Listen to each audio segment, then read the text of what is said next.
So magandang umaga po sir. By the way, my name is Sam Bergon. Second year student at Global sa Local Colleges, Extension, and taking up the course of Bachelor of Science and Entrepreneurship. And by the way, this is our output in our subject in SOSMED, or Sosyedad at Literatura. Ang akin pong gagawin ngayon ay interviewin po kita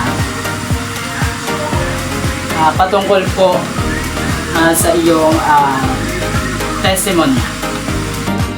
Ano nga po pala sir yung tunay niyong pangalan? Ang tunay kong pangalan ay si Peter, middle name ko Panis, ang apelido ko Padillo. Maraming salamat po. At ilang taon na po kayo sir? Ngayon, 80 na ako noong Mayo 13. Taga saan po kayo sir? Taga Barangay Punong Grande, Pasig, Iloilo.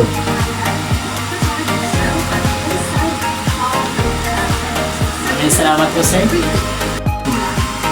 Ang akin pong gagawin ngayon ay interviewin po kita patungkol po sa iyong testimony. Ano nga po pala sir yung tunay niyong pangalan? Ang tunay kong pangalan ay si Peter, middle name ko Panis, ang apelido ko Padillo. Maraming salamat po. At ilang taon na po kayo sir? Ngayon, 80 na ako noong Mayo 13. Taga saan po kayo sir? Taga Barangay Punong Grande, Pasig, Iloilo.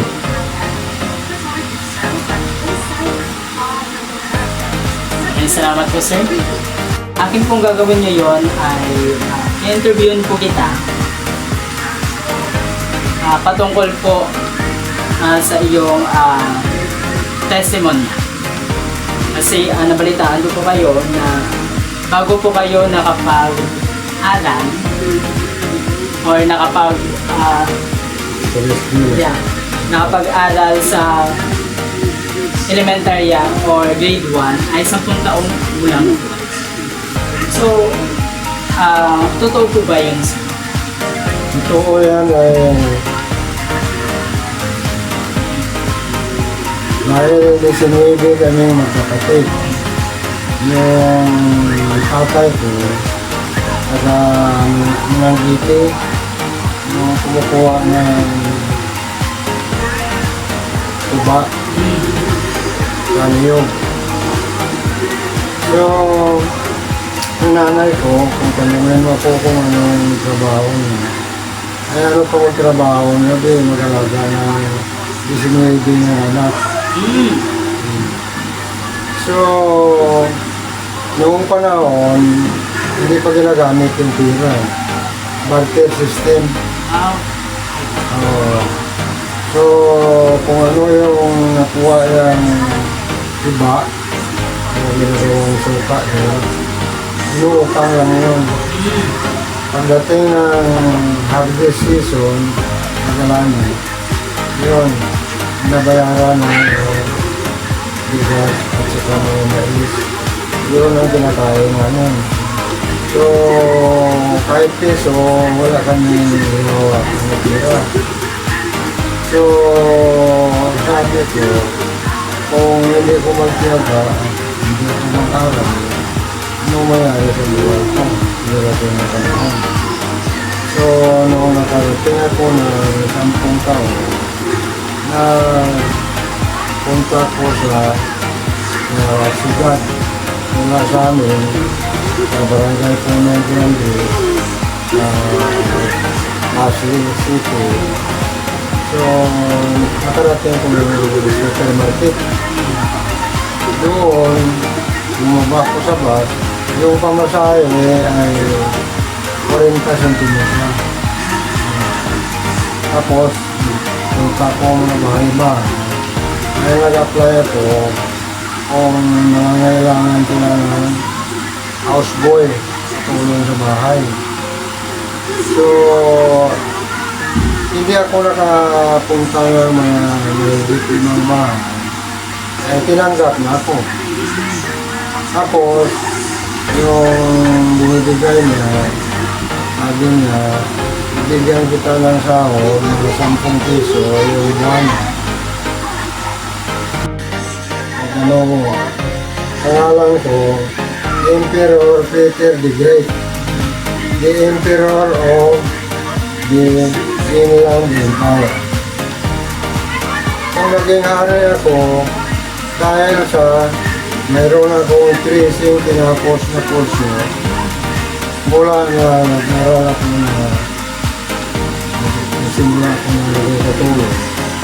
Tapos yung 10 bayan, nawaran ko tayo na kain. Kapatid, hindi ko na nagkakitin. Pero meron din ako kailangan. Yan ang masyadong importante. Sabi niya, ano ba yun? Sabi ko lahat ng pagawa niyo sa akin, gagawin ko, hindi na ako mayroon kailangan ko sa akin. Pero bigyan lang niyo ako ng kunting panahon na makapag-aral. Dahil hindi pa ako nakapag-aral, kahit grade 1. Dahil wala kaming piso, may mayroon sa PPE, piso yung isang taon. Kung wala kang piso, magdala ka lang ng 10 puso, yung kawayan, at bayan na yung PPE.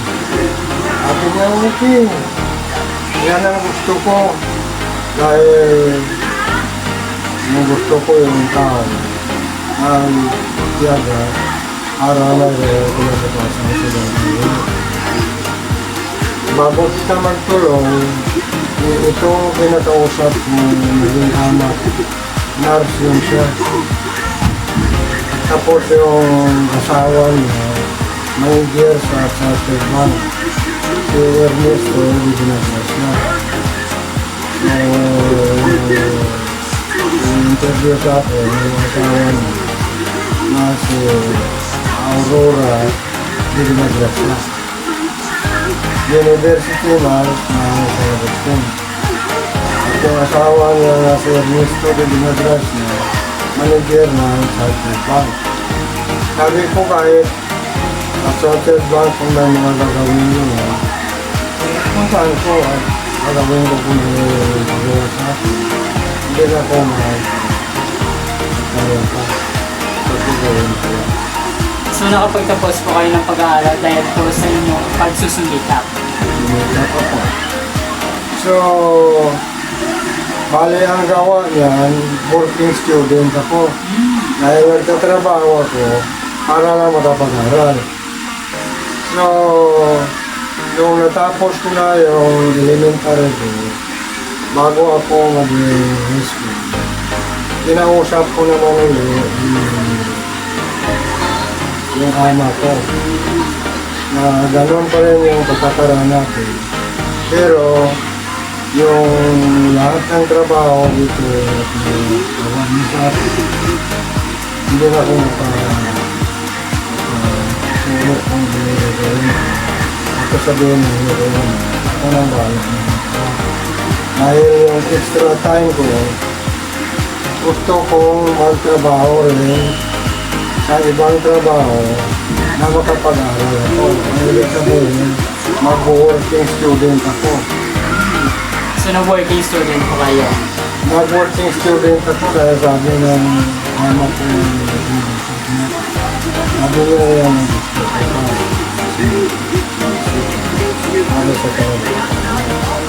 Ako ang mataas na pwesto, hawak ko yung clinic ng University of St. Augustine. So, i-recommenda kita doon na mag-trabaho para lang i-breeding yung estilahan niya. So, tinanggap ako ng University of St. Augustine na working student, tagapaglinis ng mga classroom. So natapos ko yung high school ko hanggang sa tuloy pa rin naging working student ako. Nagpatuloy ako sa pag-aaral, kumuha ako ng mechanical engineering. So paglampas ng idea course yun, paglampas ng 5 taon, natapos ko na yung mechanical engineering at nakapagkuha ako ng board examination at pumasabi na ko. So ngayon, hindi na ako ginawa na katulong sa bahay. Kumuha sila ulit ng bagong katulong, babae, nakaginira, si Alice. Dahil yung trabaho ko sa industry, yung tinapos ko na yung mechanical engineering, ako ang ginawang University Plant Engineer. Ang ibig sabihin yan, lahat ng lugar sa buong Pilipinas na mayroong University of St. Agustin, kung ano ang mga engineering problem nila, ako pupunta doon. Ikaw ba yung na-assign? Ako ang nasa. At saka, yung paggawa, nandoon din ako. So, ikot ko yung buong Pilipinas kung saan yung branch, nasa Agustin at kung anong problema doon, ako ang engineer. After 1 year na po, sa ako ng board exam, na-promote ako ulit. Maliban sa ako yung University of Plant Engineer, ay ibig sabihin na kung ano ang problema ng physical, mga building, electrical, electronic, machinery, akong in charge naman. At saka yung katulong sa bahay, hindi ko rin iniwanan sila. Ayaw ko yan. So kinuha ko ng chartered bank na ako rin ay maging bank technical manager. Na ako ang magawa ng lahat ng mga equipment sa loob ng bangko, electrical, conditioning, sound system nila, at lahat. So naging dalawa na yung implement ko. Ay, ako lang naman yung boss. So ako nag-adjust ng schedule na pagtrabaho. So maliban na meron akong trabaho at meron ako sinapos na kurso, hindi ako minto sa pag-aaral. Kumuha pa rin ako ng civil engineering. Sa pangalawang course nyo na po yan. Pangalawa yun. Yung una po is Mechanical. mechanical engineering. Mechanical engineering. Tapos ngayon, Ngayon, kumuha ko ng civil engineering. At the same time, paggabi, umaaral ko ako ulit ng electronics engineering. wow, Associates in Radio and Electronics Engineering. At nakapasa ko sa examination. Naging radio technician ako. So nakapagtrabaho pa ko sa mga estasyonan ng radio at mga telebisyon. Mayroon din radio yung University of St. Agustin, yung DYSA. At saka yung bangko, marami din siya mga branch sa buong Pilipinas. Kung ano yung problema doon, ako ang pumunta at saka pinagalaman ko kung ano yung problema at pinibigyan ng solusyon. Natural, mayroon din silang mga kawan, ayaw na magawa. Ako ang yung hindi sana. So, pangatlo na yun. Tapos, naging operator na ako sa istasyon namin ng hotel ng USA. Maliban dyan, nung naghanap yung Bumbo Radio ng drama artist, nakapasa din ako. So